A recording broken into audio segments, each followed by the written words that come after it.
Salut tout le monde, bon retour ou bienvenue sur ma chaîne. Je suis ravie de vous retrouver aujourd'hui pour un bilan couture. Je vais vous montrer ce que j'ai cousu pour le mois de septembre. Allez, c'est parti! Trop content de vous retrouver pour un bilan couture sur le signe de l'automne, ma saison préférée. Mais là, pour le moment, je vous avoue qu'il pleut beaucoup. Il fait sombre et c'est vraiment pas le côté de l'automne que je préfère. Moi, j'aime l'automne ensoleillé avec où on voit tous les changements de la nature et surtout quand il fait bien froid. Donc là, c'est un peu raté, mais il faut faire avec. Alors, j'ai cousu pour le mois de septembre 7 pièces. Je ne vais pas trop tarder avec l'introduction. Je vais commencer tout de suite. La première pièce que je vais vous montrer, il s'agit de la robe Joséphine. Je vais chercher ma version. Alors, voici ma version. Vous n'allez pas voir grand-chose. Alors, la robe Joséphine, c'est une robe à manches raglant. Donc, elle a des manches raglant, une encolure ronde, avec une petite découpe ici au niveau de l'encolure. Elle se ferme dans le dos avec une petite attache. Vous avez deux types de jupes. Vous avez une jupe qui part plus en trapèze et l'autre qui fait jupe évasée. C'est la version jupe évasée. Je l'ai cousue dans un crêpe. La couleur est vraiment comme il faut. J'espère vraiment que, bon là il pleut, je suis près de la fenêtre, j'espère vraiment que au niveau de la luminosité ça ira. Au niveau de la taille, j'ai fait la taille L. Je prends mon téléphone pour être sûre. Ça fait longtemps que j'ai tourné des bilans couture, donc je suis un peu rouillée. Excusez-moi. Alors, robe Joséphine. Alors, je disais donc que j'ai cousu la taille L pour le haut et la taille XL pour la jupe. J'ai agrandi les pinces au niveau de la jupe pour correspondre au tour de taille du haut. Donc c'est comme ça que j'ai fait la petite modification.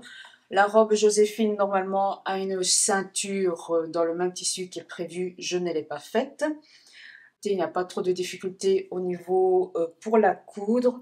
Le seul point sensible, c'est ici, au niveau de l'encolure.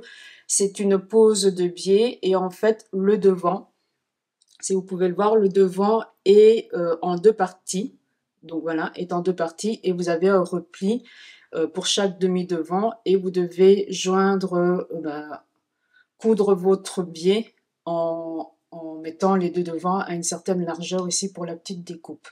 C'est vraiment le petit point délicat de la pièce, surtout que moi je l'ai faite dans un crêpe.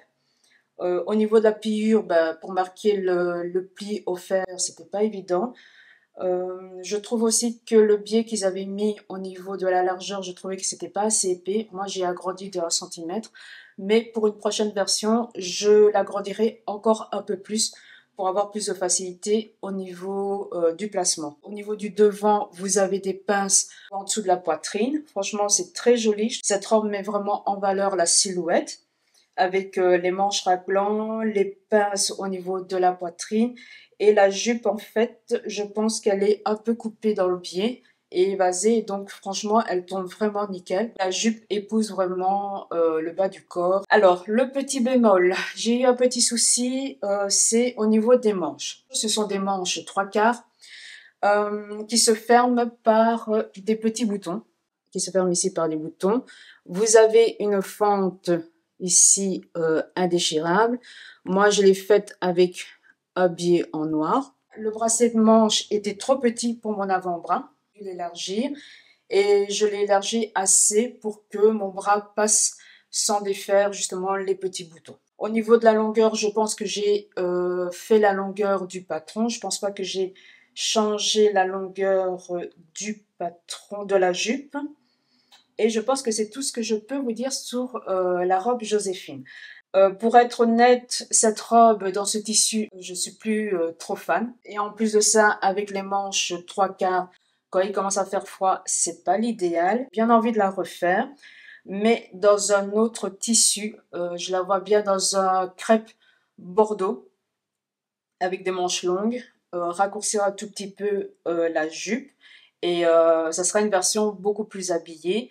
et que je pourrais porter, les fêtes vont bientôt arriver, donc ce sera peut-être un modèle que je ferai pour les fêtes. Euh, et donc voilà, je vous laisse avec la robe Joséphine portée et son petit look.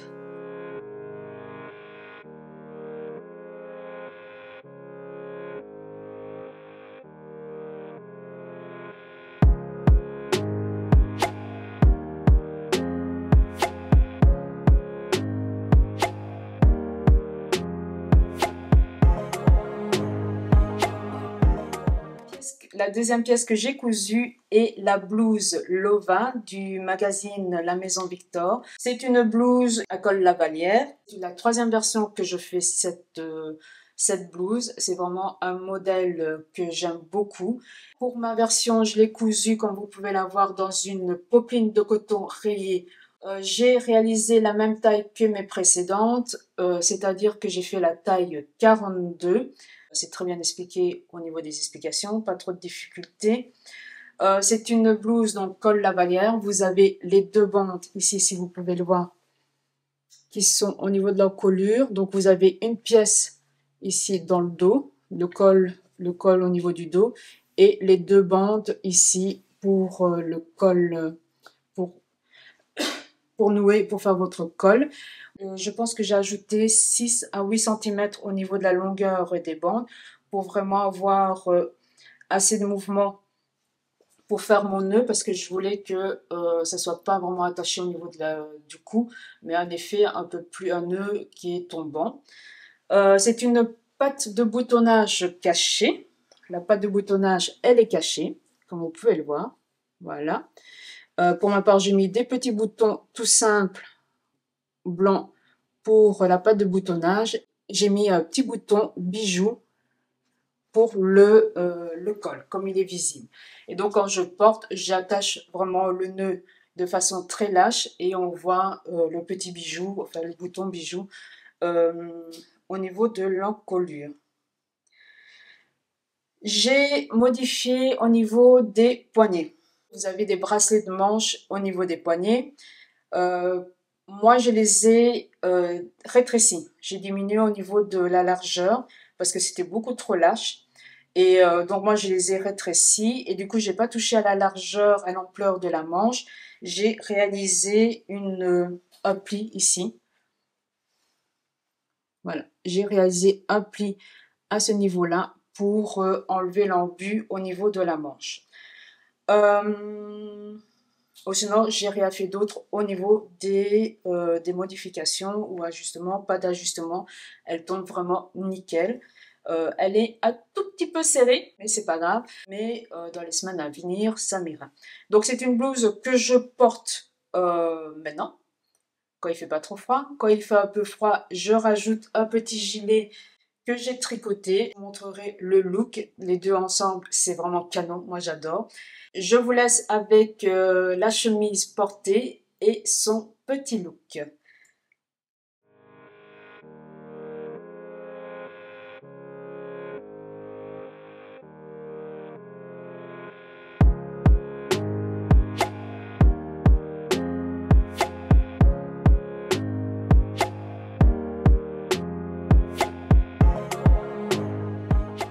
Autre vêtement que j'ai cousu, j'ai oublié de vous dire qu'est-ce que je porte aujourd'hui. J'ai oublié de faire en fait ce petit rituel. Je porte un pull que j'ai tricoté. Je l'ai tricoté l'année passée. Je ne me rappelle plus trop du nom du patron, mais je vous mettrai toutes les informations pour celles que ça intéresse, qui tricotent et qui veulent savoir le modèle. Je l'ai tricoté dans une laine DK de Drops. Franchement, nickel. Je pense que c'est la Charisma. Manche raglan, nickel, avec une petite patte de boutonnage. Voilà. Et je le porte avec un jeans du commerce, baggy et des petites baskets. Donc voilà pour le look du jour. Donc je reviens à mes moutons. Le troisième vêtement que j'ai cousu, j'ai recousu le col roulé sage. Donc c'est ma deuxième version. Je l'ai cousu dans un jersey léopard. C'est vraiment la tendance du moment. On en voit partout l'imprimé léopard. Donc voilà, c'est vraiment un jersey qui est très souple. je me demande si c'est pas un jersey viscose, parce qu'il est vraiment très souple, même un peu brillant. Et donc, je l'ai cousu comme la dernière version que j'avais faite, taille 42, je pense. J'ai repris comment dire, le même patron. À partir du moment où le patron est décalqué, la couture va vachement rapidement. J'ai mis 1 heure pour coudre ce petit soupule et il fait tout son effet. C'est vraiment la pièce à porter pour le moment quand il fait un peu frais le matin avec un petit gilet ou une petite veste, et l'après-midi quand les températures remontent, on peut enlever sa petite veste mais on reste quand même couvert. Qu'est-ce que je peux vous dire sur le patron? Rapide. C'est vraiment une pièce que je vais refaire. Des petits cols roulés comme ça, je vais en faire plusieurs pour porter soit seul ou avec un gilet ou en dessous d'une chemise en superposition. Je trouve ça canon. Par contre, les prochaines versions que je vais faire, c'est je modifie au niveau du col. Là, comme vous pouvez le voir, c'est un col qui est tombant. Moi, j'aimerais que ce soit un col qui fait un peu haut comme ça, de cette hauteur, et qui a un effet un peu col cheminé en fait. Et donc je vais diminuer au niveau de la largeur et diminuer au niveau de la hauteur. Voilà mes projets, il y en a d'autres qui vont arriver, je vais sûrement vous les montrer. Et puis voilà tout ce que je peux vous dire. J'ai prévu aussi un petit look pour ce col roulé. Et puis voilà, je vous laisse avec le vêtement porté.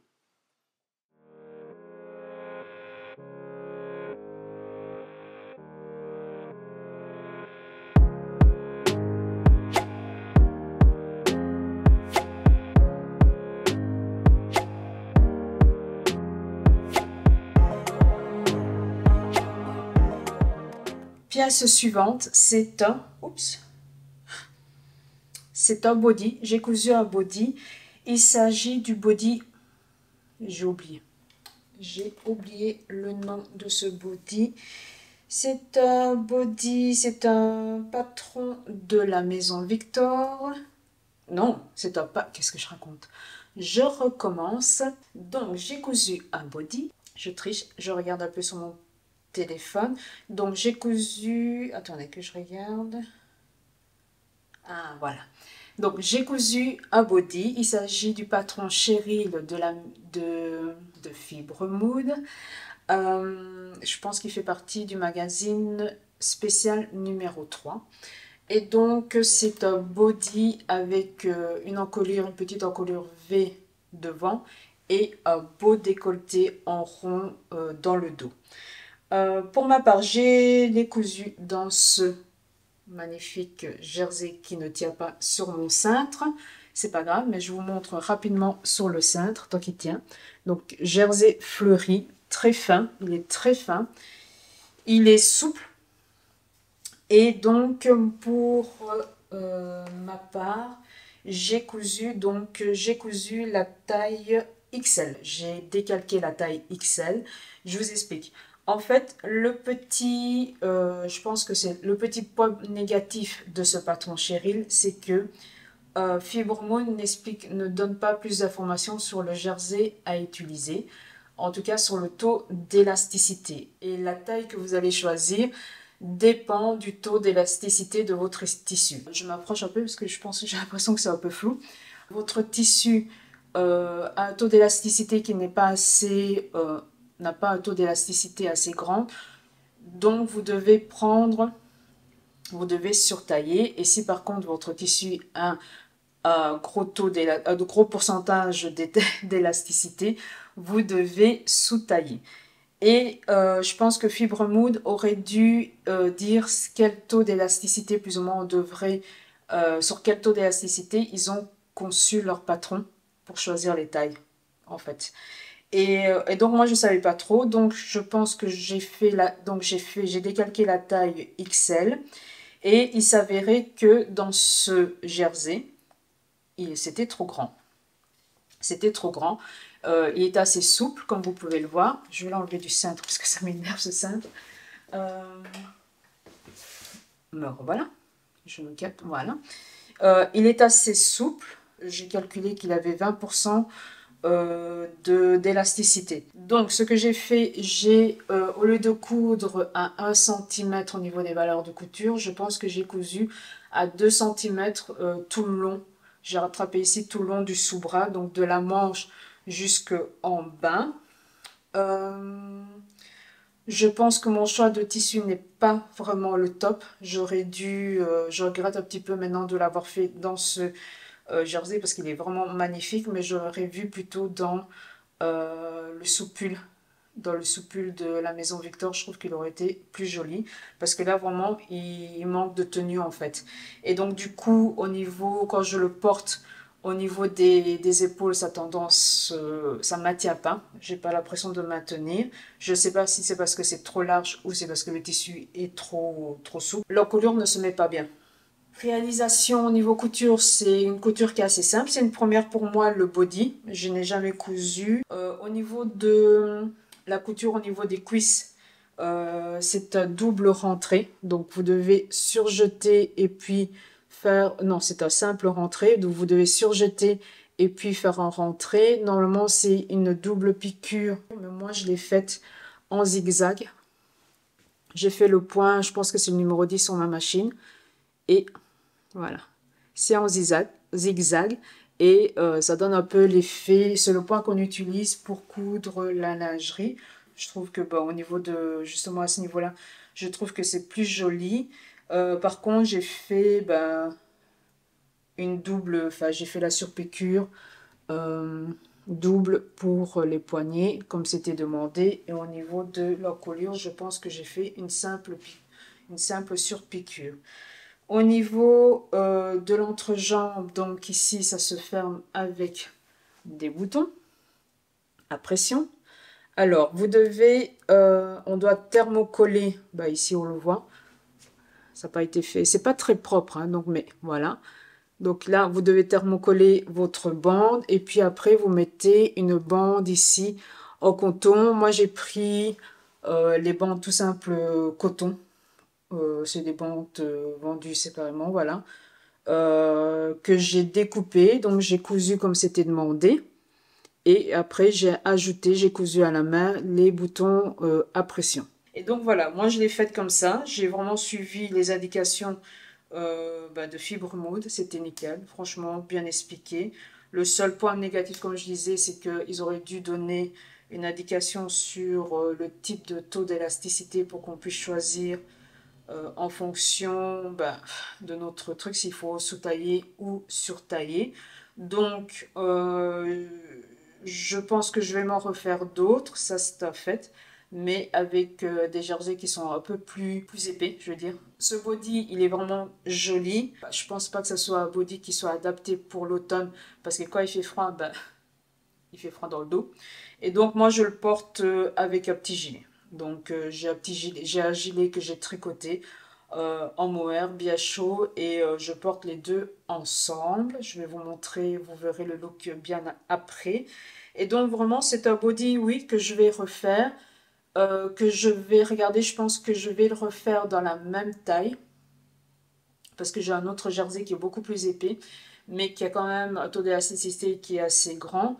Je ferai dans la même taille. Je pense que je ferai toujours mes bodys de la même taille, mais que je vais pouvoir jouer au niveau de la couture sous bras où il faut rétrécir ou pas pour pas me tromper, pour pas que je tombe dans le coup où mon jersey qui n'est pas assez élastique et que je sois trop compressée. Donc je vais la jouer sécurité comme ça. J'ai oublié de vous dire que j'ai joué aussi sur la stature. Je pense que j'ai enlevé quelques centimètres au niveau de la stature. Je vérifie ce que j'ai mis. Évidemment, j'ai rien noté. Je pense que j'ai enlevé... ah non, j'ai pas enlevé. Non, je n'ai pas enlevé 2 centimètres au niveau de la stature et que effectivement c'est un peu trop long. Donc, prochaine version, je dois enlever... J'ai déjà fait les modifications au niveau de mon patron. Donc, je dois enlever au niveau de la stature pour qu'il tombe vraiment nickel à ce niveau-là. Donc voilà, j'en ai fini avec le body Cheryl.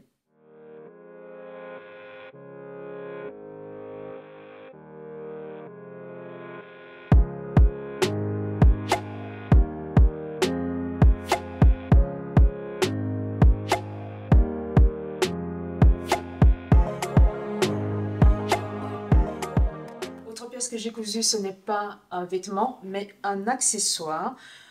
Pour ceux qui me suivent ou qui ont déjà vu, j'ai fait un vlog couture sur cet accessoire. Et donc, je me suis cousu un petit sac à main, à la main. Pour aller assez rapidement, c'est un kit à coudre. C'est du simili-cuir. Franchement, il est vraiment de bonne qualité. Et la couleur que vous voyez, c'est vraiment la couleur qui est en réalité. Elle est vraiment intense. Et franchement, je suis agréablement surprise par le sac au niveau de la qualité du simili-cuir. Je suis étonnée par mes coutures que j'ai faites, les surpiqûres, c'est assez... j'ai quand même bien réussi la chose. Je suis contente de moi. Si ce petit sac vous plaît, n'hésitez pas à aller voir la vidéo que j'ai faite. Vous voyez en train de réaliser le sac, je vous dis vraiment les points positifs et négatifs de ce kit, même au niveau de la vidéo de montage. Et vers la fin, vous avez un petit code promo. On n'est pas obligé de savoir coudre pour pouvoir le faire. Et je trouve que ça peut être un très beau cadeau à offrir, que ce soit pour un anniversaire, les fêtes qui vont arriver.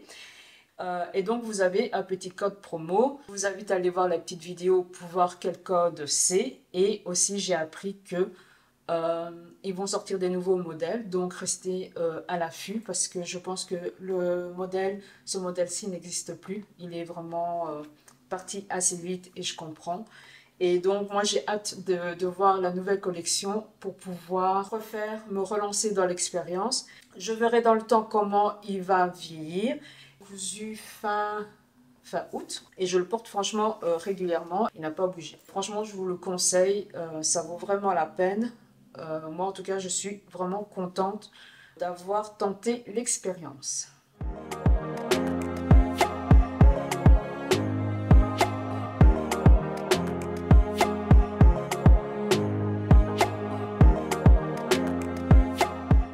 L'avant-dernier vêtement que j'ai cousu, il s'agit d'un pantalon. C'est le pantalon Turi de la maison Victor. Donc c'est un pantalon qui a des jambes larges. Normalement, au niveau des poches, ce sont des poches plaquées, mais moi j'ai fait des poches passepoil. Maintenant que je sais faire les poches passepoil, je m'amuse à les faire. Donc voilà, deux poches passepoil. Il y en a un des fausses, hein, ce sont des fausses. J'ai mis le petit imprimé, le petit coton ici, et l'autre, j'ai le tissu. Donc mon pantalon, en fait, à l'arrière, il fait un petit clin d'œil. Les poches, ben, ce sont des poches à l'italienne, donc qui sont évidemment doublées avec le petit imprimé. J'ai gardé au niveau de la largeur des jambes, j'ai gardé la même largeur des jambes. Au niveau des ajustements, ce sont des ajustements personnels. Donc, comme je disais, ben moi, je suis obligée de diminuer la hauteur de ma taille vers le devant et j'ai augmenté ma hauteur taille dans le dos. Donc, je joue avec la fourche et franchement, ça tombe bien. Par contre, ici, comme vous pouvez le voir, je suis obligée de vraiment coudre au niveau de la haut de la fourche.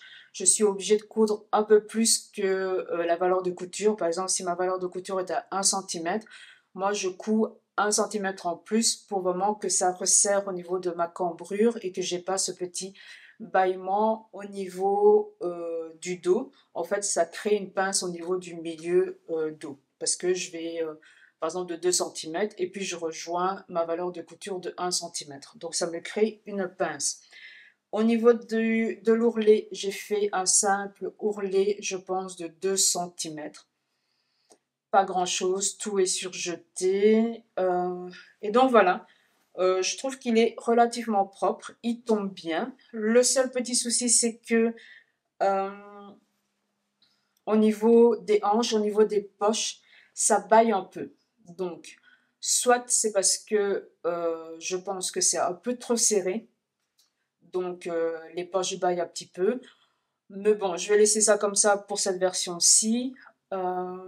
Et même pour les autres, je pense que c'est pas trop dérangeant. Comme je dis, ça va m'aller dans quelques semaines. Donc, il n'y a pas de souci là-dessus. Mais franchement, il tombe vraiment très bien. La couleur est canonissime, je trouve.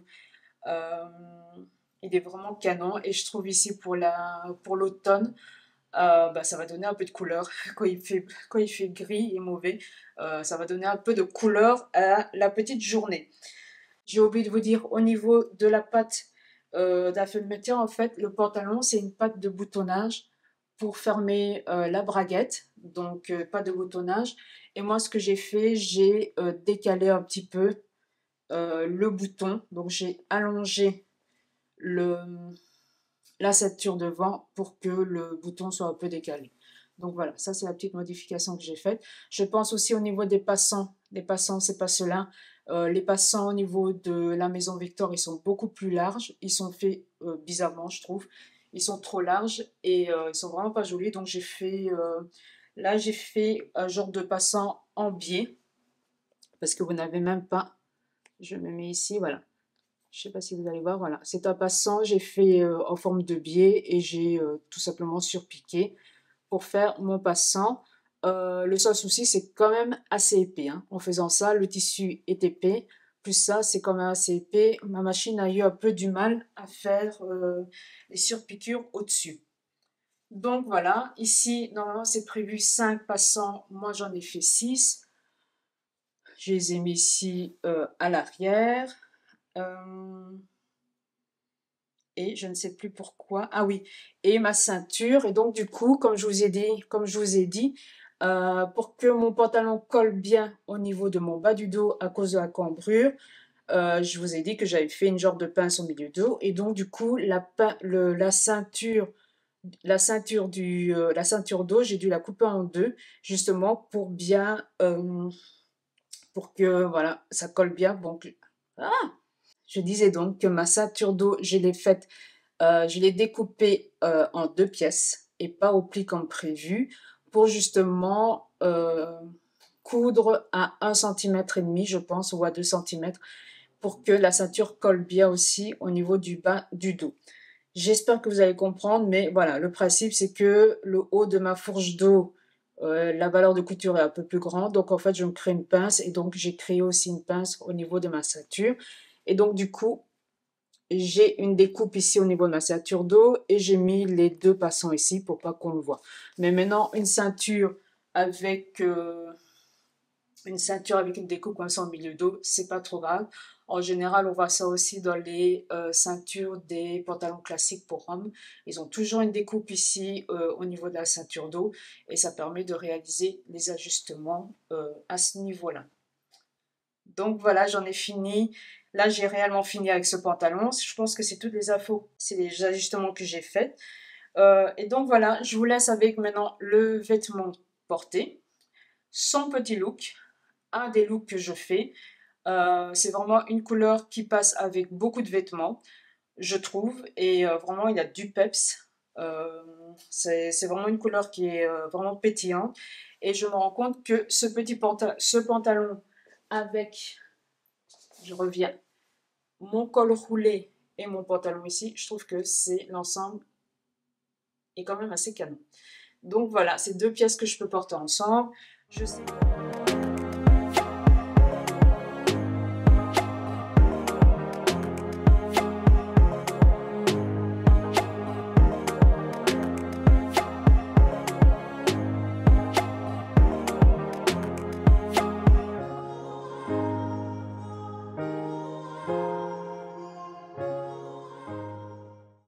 La dernière pièce que j'ai cousue est une veste matelassée.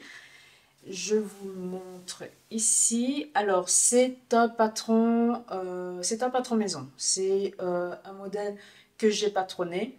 Je voulais une veste matelassée, mais qui ne fait pas trop oversize. J'en ai déjà beaucoup dans mon dressing de vestes matelassées. C'est vraiment des vestes que j'aime beaucoup porter ici entre saisons. Et j'avais envie d'une veste qui était complètement différente des autres vestes qu'on peut voir, assez classiques, assez larges, avec des grandes poches.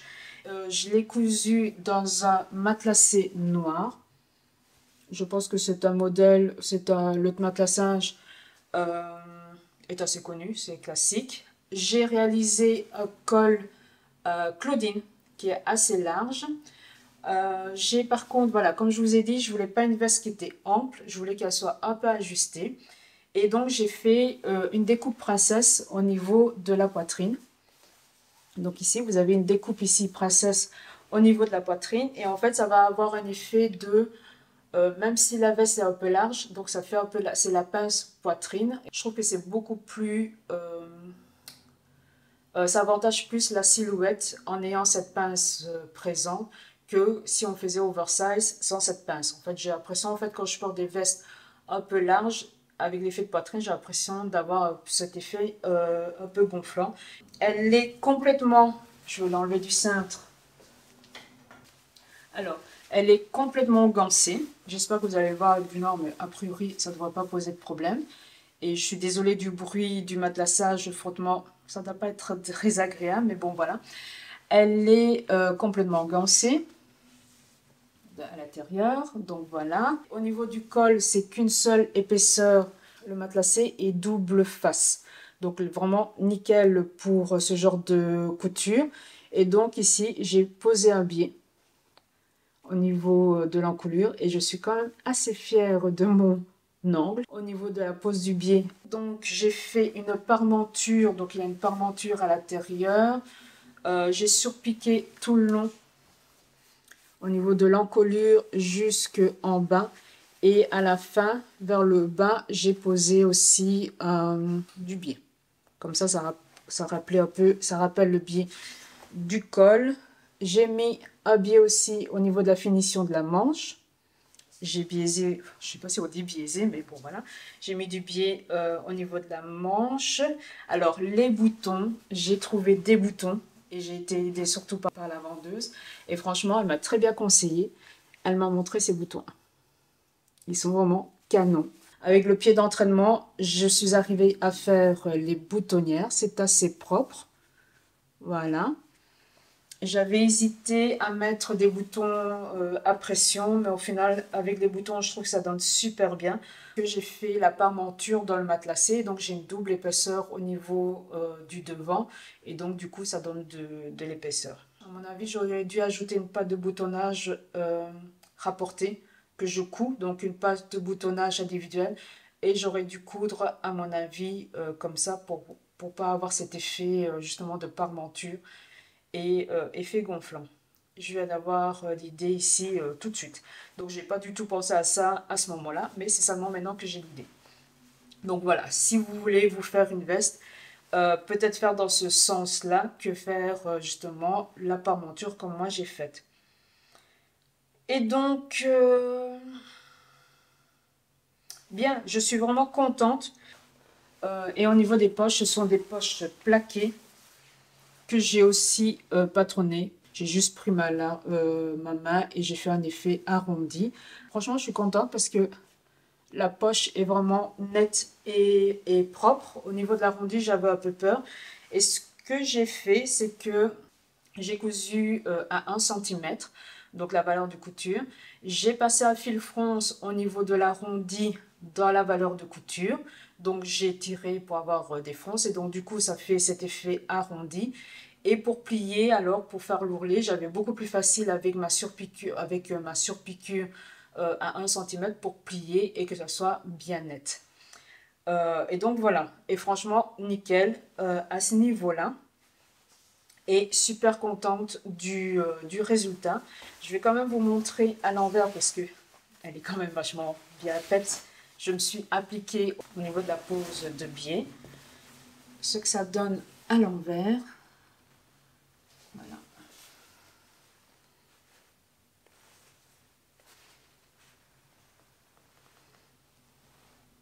Voilà. Les manches, pareil. Couture au niveau des manches. J'ai fait la pose de biais aussi. Du coup, au niveau de l'encolure, il y a une parmenture dos, la parmenture devant et j'ai cousu la parmenture au niveau des épaules. Les épaules, j'ai fait le biais et j'ai cousu à la main le retour. C'est pas nickel, mais voilà, ça fait son effet propre. Il faut vraiment que je m'entraîne au niveau de la couture à la main. Et donc voilà, c'est ma petite veste noire. Et je me rends compte que j'ai des vestes dans mon dressing, mais elles sont, c'est beaucoup de couleurs et je n'ai pas de basique en fait. J'ai pas de veste noire basique et donc c'est pour ça, je me suis dit, il faut que je m'en couse une. Et pour pas avoir cet effet justement basique toute simple, j'ai fait ce modèle-là. Quand on découpe les pièces, j'ai remarqué qu'en fait, au niveau des motifs, vous avez par exemple ici, je vais vous montrer. Par exemple, ici, vous voyez la couture est là. Donc, quand vous coupez, bah, du coup, il y a le fil qui se défait. Petit côté contraignant, il faut regarder un peu partout et refaire deux, trois points euh, ces, euh, pour fixer cette surpiqûre, pour pas que ça se défasse. Je vous laisse avec le vêtement porté.